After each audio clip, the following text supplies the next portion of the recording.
ज्ञानोबारायांच्या लेखी ज्ञानोबारायांनी ज्ञानेश्वरीमध्ये काहींची संख्या आपल्या समोर मांडली आहे. पहिलं ज्ञानोबाराय म्हणतात, एक स्वार्थवृत्तीची माणसं जगात आहेत. नंबर 2 जे स्वार्थी आहेत आणि परार्थीही आहेत. नंबर 2 झाले. नंबर 3 ज्यांना स्वार्थही कळत नाही आणि परार्थही कळत नाही. आणि नंबर 4 केवळ परार्थी. पहिलं आहे मानवी जीवन स्वार्थाने भरलेलं आहे. प्रत्येक माणूस स्वतःचा स्वार्थ पाहतो. ज्ञानोबारायांची ओवी फार सुंदर आहे. मने वाचा काये पराया दुःख देत जाये, स्वार्थ साधिता न पाहे पराचे हित. छोटंसं उदाहरण एका मिनिटाचं अर्ध्या मिनिटाचं सांगतो. एक माणूस सभेला बसलाय, त्यांनी आपल्या विरंगुळा म्हणून बिडी काढली, सिगारेट काढलं, आपल्या जवळची माचीस घेतली आणि पेटवण्याचा प्रयत्न केला. पावसामुळे ओली असलेली काडी ती तुटली, पण तुटलेल्या गंधकाला सुद्धा त्यांनी शोधून काढलं. एकच काडी शेवटची शिल्लक होती, त्यांनी पेटवण्याकरता प्रयत्न केला. योग असा शेजारी बसलेला लांब दाढीचा माणूस तिथंच बसला होता. जेव्हा यांनी काडी ओढली, ती पेटायला आणि यांनी डोकून पाहायला एकच गाठ झाली. त्या बिचाऱ्याची दाढी पेटायला लागली. पेटलेल्या दाढीला त्यांनी हातवारे करून विझवण्याचा प्रयत्न केला. समोरचा माणूस म्हणतो, अहो दाढी नका विझवू, पहिली माझी बिडी पेटवू द्या, मग तुमची दाढी विझवा. म्हणजे तुमचं काही झालं तरी चालेल, पण माझं मात्र व्यवस्थित वागलं पाहिजे. नंबर 2 ज्याला स्वार्थही आहे आणि परार्थी आहे, त्यामध्ये कदाचित तुम्ही आम्ही सगळेजण बसतो, बरोबर की नाही. उदाहरणार्थ एखादी महिला पटकन आपल्या शेजारणीला हाक मारते रात्रीच्या उशिरा, का हो ताई जेवलात का? ती म्हणाले, का हो? नाही नाही काही नाही, काजूंच्या बियांची चांगली भाजी झालेली आहे, तर जरा शिल्लक आहे, तुम्ही घेऊन जात असाल तर. म्हणे चालेल, अजून ते आले नाहीत, मी घेऊन जाते. आता मी तुम्हाला असं विचारतो, काजूंच्या बियांची भाजी कधी दिली हो? जेवण झाल्यानंतर. म्हणजे पहिला काय पाहिला? स्वार्थ, मागाऊन परार्थ. ज्ञानोबारायांची उभी फार सुंदर आहे. का फेडीत पाप ताप दोही तिरीचे पादप, समुद्रा जायाप गंगेचे जैसे.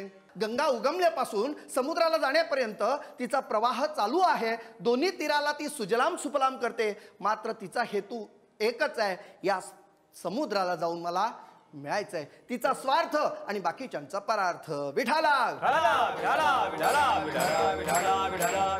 नंबर 3 ज्याला परार्थही कळत नाही, ज्याला स्वार्थही कळत नाही, अशी चिंतनिका ज्ञानोबारायांनी सांगितलेली आहे. कसं आहे? आपण अंगे जळे नागवी जगाचे डोळे, पतंगा जैसा जळे दीपाचे नी. पतंग लक्षात आलं? तो काय करतो? त्या दिव्याभोवती गिरट्या घालतो आणि झडप मारून स्वतःही जळून खाक होतो आणि अंधार करतो. ज्याला स्वार्थही कळत नाही आणि परार्थही कळत नाही. मागे मला वाटतं आपल्या TV चॅनलला आपल्याला पाहायला मिळालं असेल बातम्यांमध्ये की ते बिबट्यांनी थैमान घातलं. त्या बिबट्याच्या त्या भीतीमध्ये संध्याकाळच्या 5:30 नंतर सगळी लोक आपापली दारं खिडक्या लावून बंद घरामध्ये राहायची. एक माणूस मात्र शांत असा विरागस होऊन त्या टेकडीवर जिथून बिबट्या येतो त्या मार्गावर जाऊन बसलेला होता. जे शोध पथक आलं होतं बिबट्याला पकडण्याकरता, ते त्याच मार्गावरनं चालले होते. निवांत बसलेल्या माणसाला पाहिलं आणि त्याला विचारलं, का रे बाबा, तुला इथं भीती वाटत नाही का? लोक आपापल्या घरात बसली आणि तू काय इथं बसलायस? बिबट्या आला तर? तो म्हणतो त्याच्यासाठीच बसलोय. तू म्हणे, अरे पण त्याने तुला खाल्लं तर? म्हणतो त्याच्यासाठीच बसलोय. मग बिबट्याने खाण्यात तुझा काय स्वार्थ आहे? त्याने सांगितलं, माझा स्वार्थ नाही झाला तरी चालेल, पण बिबट्याला जर का माणसाच्या रक्ताची चटक लागली तर तो हळूहळू या गावातील सगळ्या माणसाला काय करून टाकेल? खाऊन टाकेल. म्हणजे कळलं का तुम्हाला? म्हणजे आपण मेल्याचं दुःख नाही, दुसऱ्याच्या जगण्याची चिंता नाही. महाराज म्हणतात त्याला स्वार्थही कळत नाही आणि परार्थही कळत नाही. नंबर 4चा महत्त्वाचा मुद्दा आहे जो अभंगाशी निगडीत आहे. जगद्गुरु तुकोबारायांच्या लेखी ज्या गोष्टीचं चिंतन करायचं आहे त्याला म्हणतात फक्त परार्थ. माणसाचं जीवन हे केवळ दुसऱ्यासाठी निर्माण झालेलं आहे. मी आता थोडंसं वेगळ्या पद्धती बोलतो. जगासाठी जगत नाही, आपल्या कुटुंबासाठी जगतो. हेच जगणं विशाल व्यापक परमार्थ स्वरूपानं अख्ख्या विश्वापर्यंत जगावं यासाठी जी किमया आहे ती फक्त आणि फक्त संत करू शकतात. आणि हे संत या जगामध्ये या आदर्शवत जीवन जगण्याकरताच इथं येतात. ते नेमके कुठून? हे अभंगाच्या 2य चरणामध्ये महाराज सांगतात.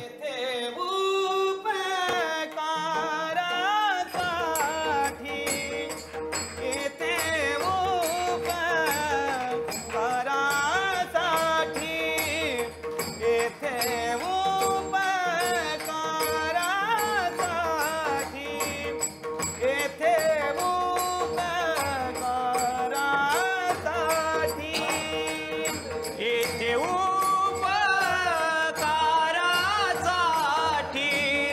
येथे उपकारासाठी येथे उपकारासाठी येथे उपकारासाठी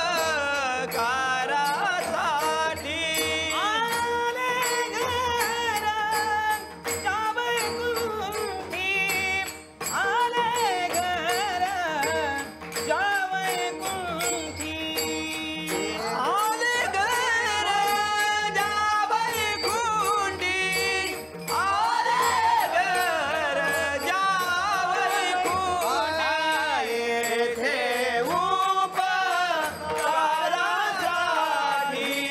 येथे उपकारासाठी येथे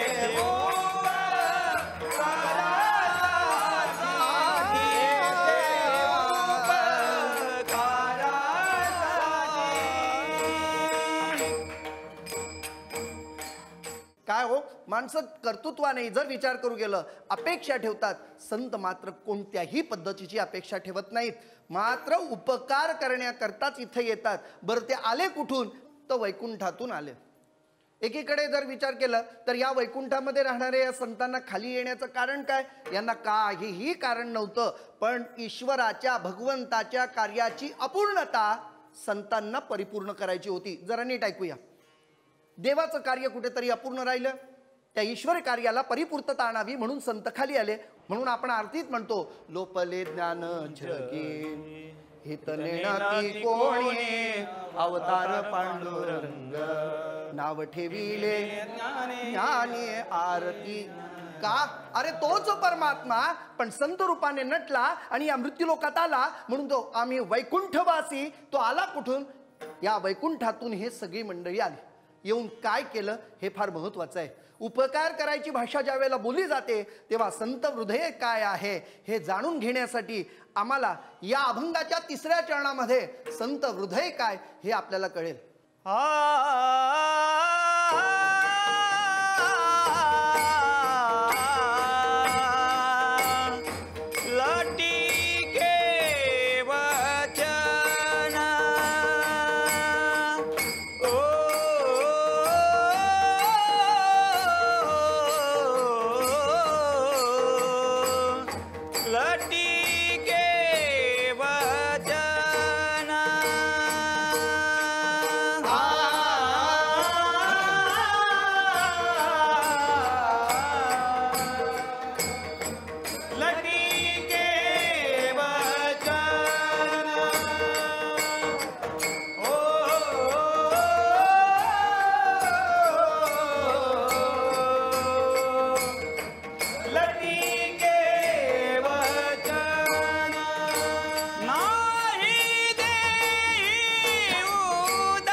देहासंबंधाने संतांनी हा विचार केला, देह कुणाचा आहे हो? देह हे आणि धन तेथे मनुष्याचे काय आहे? हे देह आपला नाहीये, हा पंचमहाभूतापासून तयार आहे. पृथ्वी, आप, तेज, वायू, आकाश या तत्वापासून बनलेला आहे. तो आपला नाहीच, पण तरी सुद्धा आम्ही याची ममता धरतो, याची आसक्ती धरतो. महाराज म्हणतात, एखादं कार्य महत्त्वपूर्ण करायचं असेल तर त्या माणसाला देहावर उदासच व्हावं लागेल. देह तादात्म्य जोपर्यंत आहे तोपर्यंत मानवी जीवनात कोणतीही उत्क्रांती होत नाही. आणि यासाठी प्राणत्यागाची भूमिका अंतःकरणामध्ये निर्माण झाली पाहिजे. संतांनी जर जगले कशासाठी असेल तर जगाच्या कल्याणा, संतांच्या विभूती, देह कष्टविती परोपकारे, दुसऱ्यांसाठी जीवन जगणारे संत आहेत. या विश्वाचं दुःख ज्यांनी आत्मसात केलं, या जीवावर अर्थातच त्या व्यक्तींवर, त्या समाजावर अहळूवार फुंकर मारण्याचं कार्य, एक महान कार्य त्यांच्या मुखातून, त्यांच्या वाणीतून होत असतं. असं कार्य ज्यांच्याकडून घडतं त्यांचं अभंगाच्या शेवटच्या चरणात. मधुरावाणी ओटी, मधुरावाणी ओटी, मधुरावाणी ओटी, मधुरावाणी ओटी, मधुरावाणी ओटी, मधुरावाणी ओटी, मधुरा